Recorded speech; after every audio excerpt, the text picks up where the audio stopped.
Why can't I lose weight? Why do I have fatigue all the time? As a certified medical examiner, a naturopathic, as well as a chiropractic physician, these are the questions get asked in our office all the time. And we're talking about metabolism. I'm Dr. Murray with Murray Natural Integrated Health. Like and subscribe to our page and hear a variety of topics. Your body has the ability to heal, repair, and self regulate. So, like and subscribe. Today, we're going to be talking about metabolism, the three basics of metabolism. Here you're in our lab right now. We're going to go into my room and sit down and have a consultation regarding this issue. Okay, so metabolism. Your metabolism is predicated on three basic areas. Your sex hormones, your thyroid, and your muscles affect your metabolism.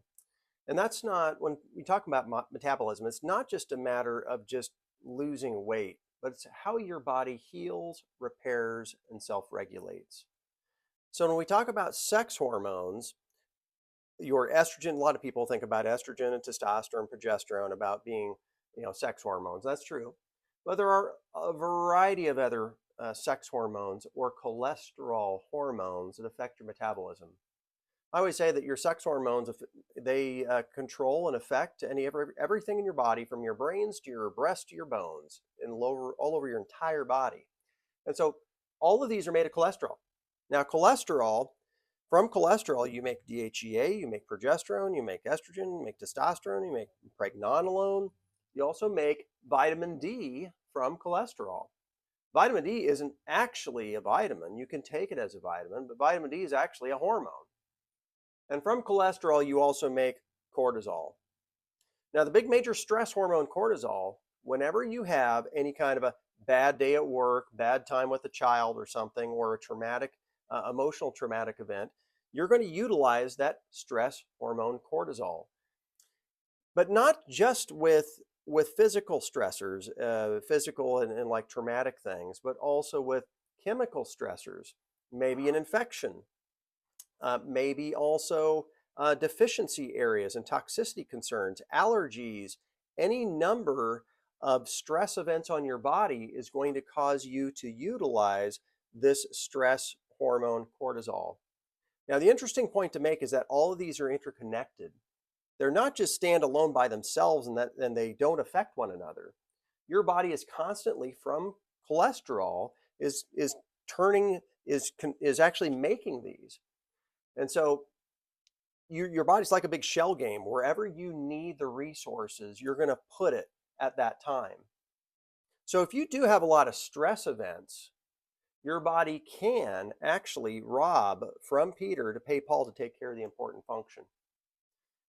I had a gentleman come in who had male issues.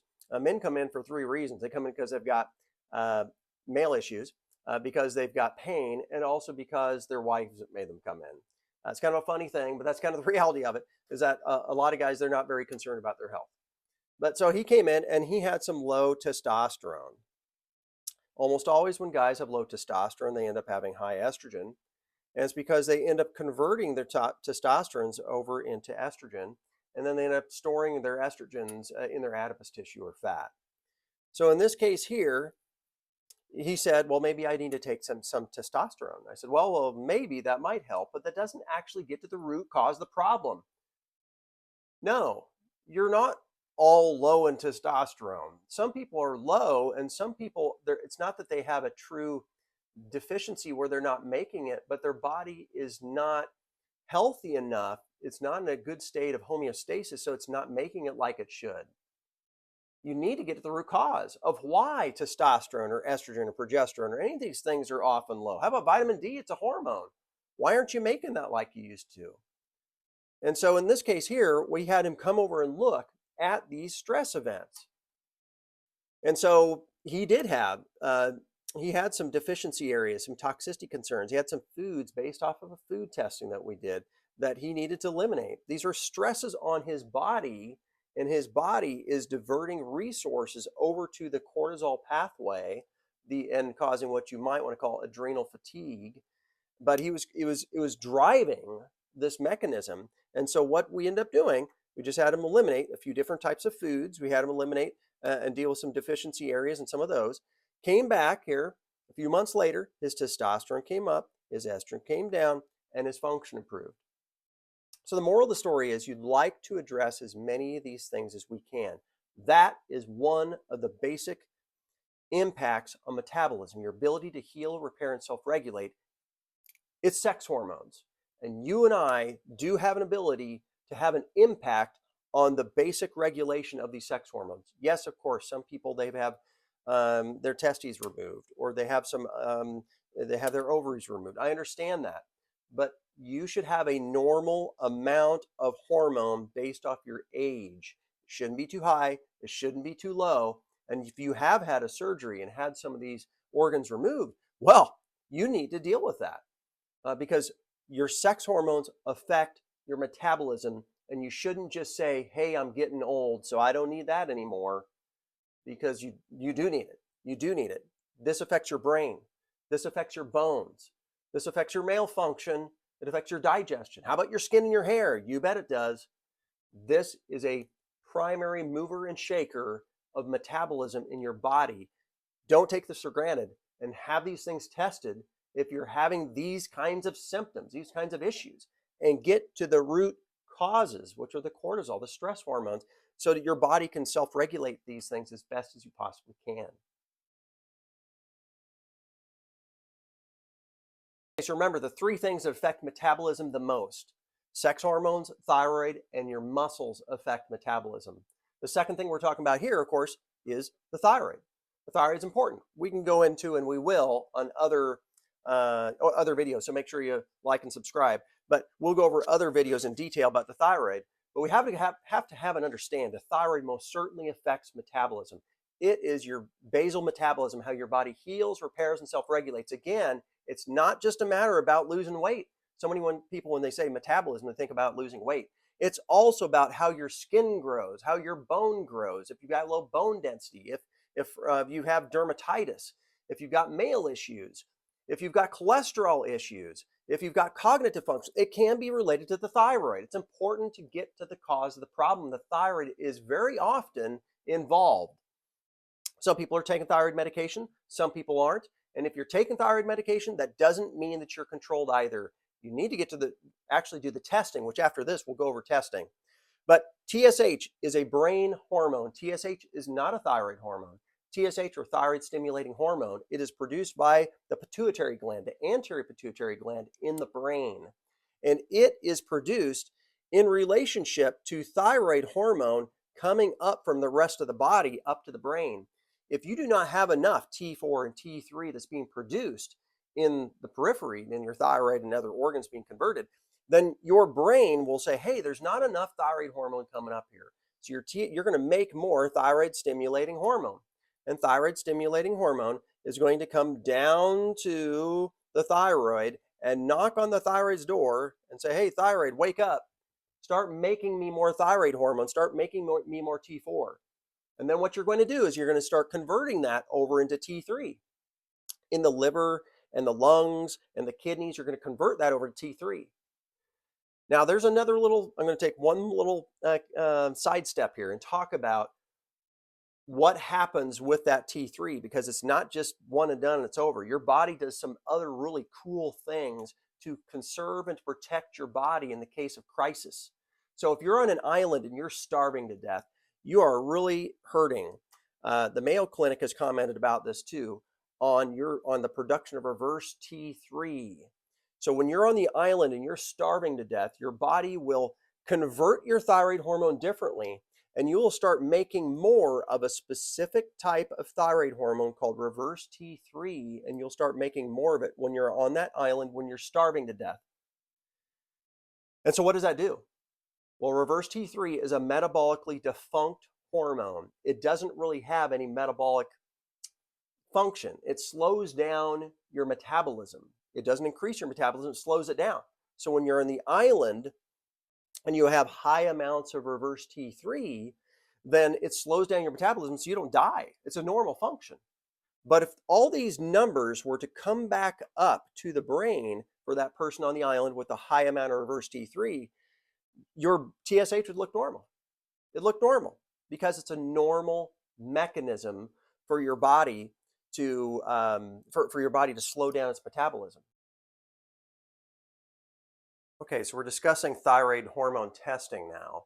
Lots of people that have TSH or T4 tested either on their health fairs or their general physician or even their endocrinologist maybe will just test their TSH and maybe their total T4. There's lots of other hormone tests that you can have tested and should have.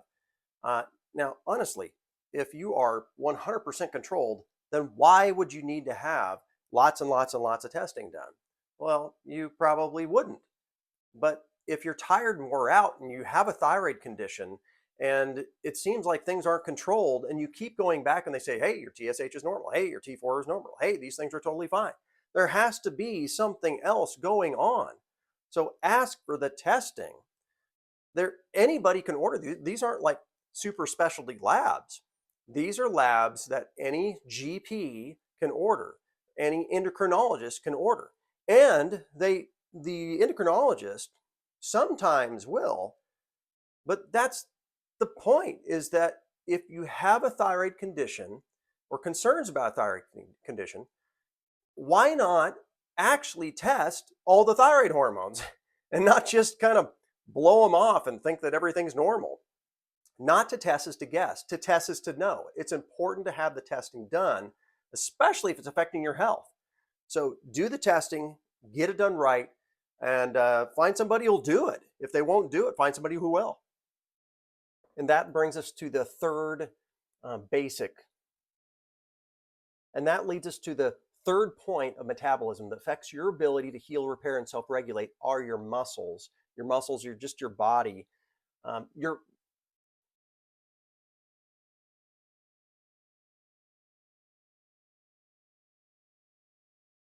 And that brings us to the third part of metabolism that we need to discuss here today, which, of course, your muscles. We've talked about sex hormones, we've talked about thyroid, but your muscles also affect your metabolism. A lot of people, when they're younger, their metabolism is more robust. They become more sedentary, their muscles start to atrophy, they become smaller, and they're no longer able to burn the calories that they used to. There is something to be said about calories in, calories out. So many put too much emphasis on that, but there's certainly definitely a truth to that, that you will burn more calories when your muscles are more robust, more toned, more conditioned. But you need, what you give to your muscles is important, the nourishment, the foods you give your muscles, and then also what you expect out of your muscles, which of course is exercise and that kind of metabolic activity. Yes, your sex hormones will also affect your muscles, which then can affect your metabolism, how you metabolize sugars and fats and all those things as well. It's true. But that is that third tier. To ignore muscles and ignore that movement and exercise is an important thing, that's a mistake. And it's also a mistake to not think that perhaps at a certain point when obesity or weight becomes an issue, that perhaps your ability to breathe efficiently, that your oxygen status might not have some kind of an impact on your metabolism. Well, that's ridiculous too. So some people need to address and look at, okay, is it possible that perhaps my oxygen status is too low? And that's easy to check, easy to find. You got your O2 meters. Also, those people that have sleep apnea at night, sometimes it's important to address those things.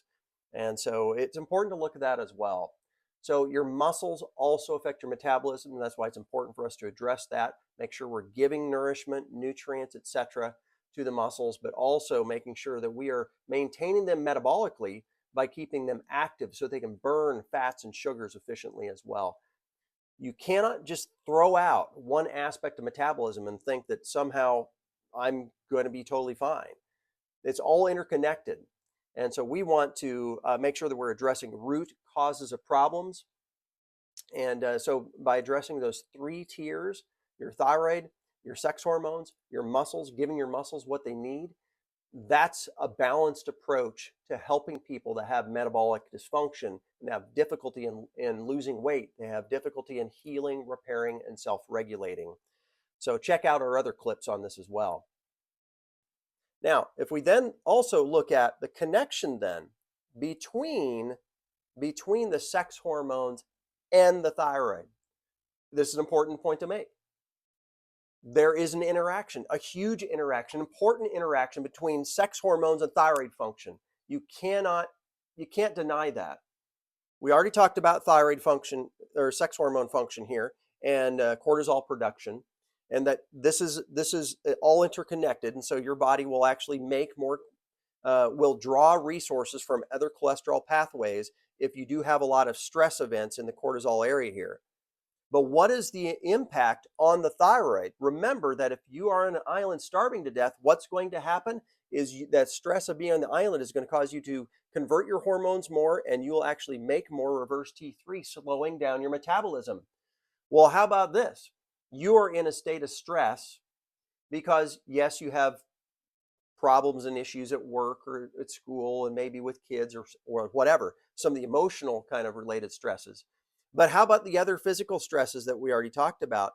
Maybe it's deficiencies or toxicities and maybe even genetics. Well, those can also impact and come up and be that stressor that causes your body to convert your thyroid hormone differently. So you actually make more reverse T3 and slow down your metabolism, and you're stuck in metabolic syndrome. Metabolic syndrome comes from, in part, the stresses on the body down here that you and I encounter on a daily basis, and some people more than others. So you can see what the goal here is. Oh, by the way, and with metabolic syndrome, when reverse T3 is elevated, and how many of you are having that test done on a regular basis? Not very often.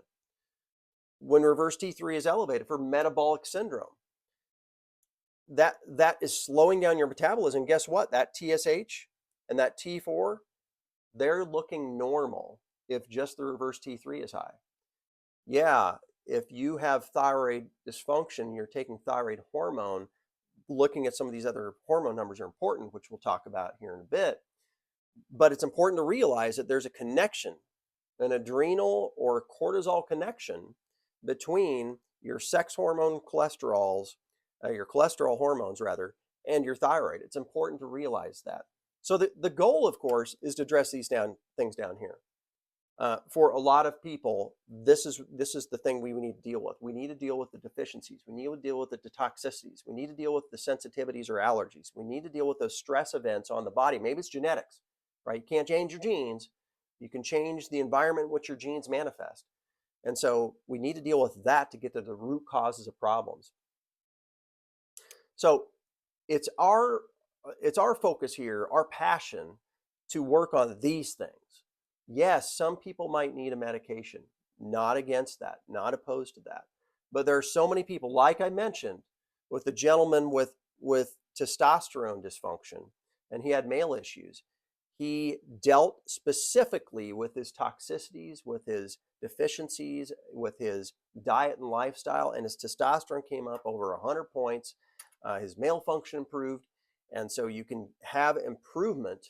And just like we talked about with the other case study, with the gal and she with a gal with diabetes and with a high level triglycerides, you deal with these issues right here, your stress events, and you can have dramatic improvement of your health.